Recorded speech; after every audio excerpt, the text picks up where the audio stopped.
Hi everyone, and today on the bench is a Williams WPC security board. I don't get very many of these, there isn't a huge number of 89 security games.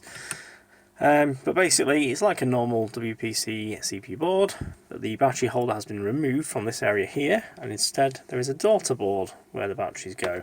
And the reason is because they made room to put in an additional security chip and a couple of buffers. So I've basically got board powered up from bench supplies, and then we've got basically a dot matrix board connected up and powering on.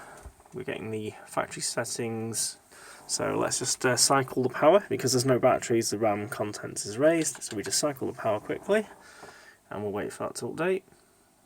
There we go, now it's going into testing mode. Now immediately you can see the serial number is showing as 0, which is indicating that the PIC chip is potentially bad. Just wait for it to finish.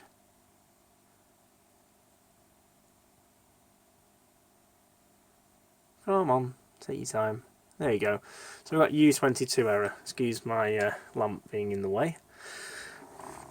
So U22 is the security chip, and we've basically got the U14 and U24 buffers to look at. Now it's actually a security chip that's bad, but I'm going to check the buffers out first because it's cheaper to replace those than the security chip. Have a closer look. We've basically got U24 and U14, which are 74LS374s. With the board powered up, I just took the clock out, by the way, temporarily while I was testing, just so I could actually put force signals on the inputs and outputs and see what was happening. With U14, it appears that I'm always getting high signals on the outputs.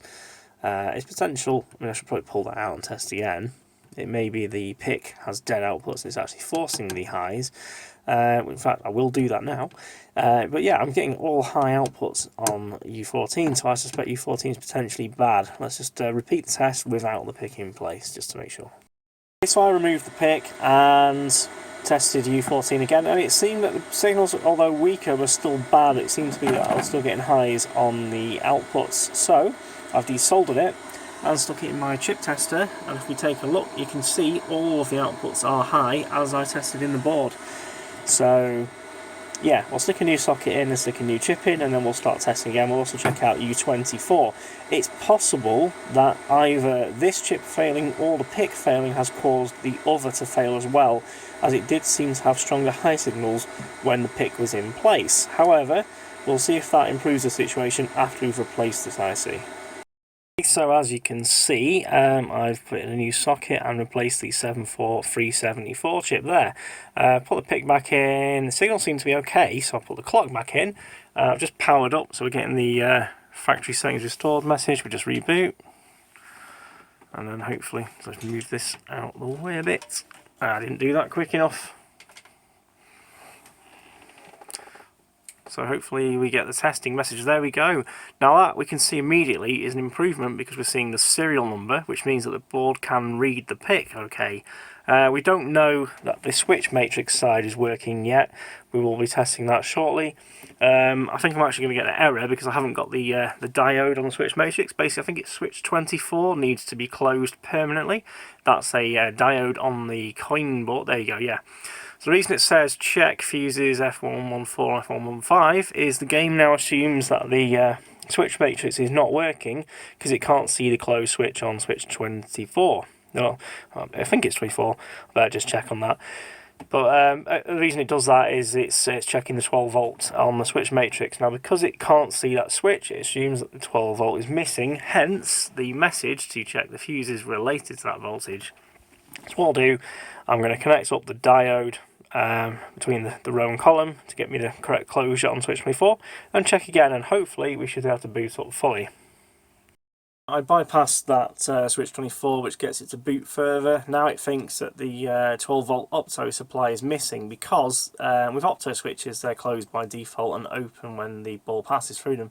So it's expecting to see various OPTO switches in a closed state, and it isn't, therefore it assumes the OPTO power supply is dead. So I need to do further work to bypass it and get it to boot. So we've managed to bypass the switch errors, and we're now running in attract mode. So that appears to be working great. What I need to do at some point is I'm going to build a dedicated switch tester for these WPC boards. I do actually work on a lot of these, so it's certainly worth having. And eventually I'll also build a drive board tester as well, so I can test the outputs of the drive board connector. Those are going to be projects coming up soon, as I do need them. But yep, so far game's booted up and it's running fine. So I will consider this CPU board repaired. It will get a full test in a machine just to make sure all the switches are actually fine for now. But yeah, so basically the buffer between the CPU and the security chip, I'm forgetting what I'm saying there, was dead and with all high outputs. Fortunately, the security chip was not damaged, as they are not the cheapest things to replace. So, reasonably low cost repair on this one.